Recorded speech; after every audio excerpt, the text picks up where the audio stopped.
Hi everyone, welcome back to another video from Tech Basics. In this video, I'm going to be showing you how to log out of Circle K application. So let's go ahead and dive into the video right away.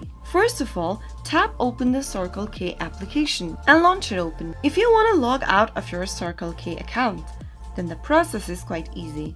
From the main home page of Circle K, tap on Account at the bottom right hand corner.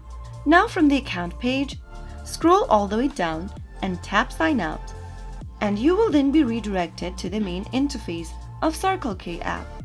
Remember that you will need to type in your credentials to log in back again to your Circle K application. So that's how you can easily log out of Circle K app in just a couple of minutes. If you found the video to be helpful, go ahead and give us a thumbs up. Don't forget to subscribe to the channel by hitting the subscribe button. Press on the notification bell so that you'll never miss another upcoming upload from us. I will see you again in the next video. Thanks for watching.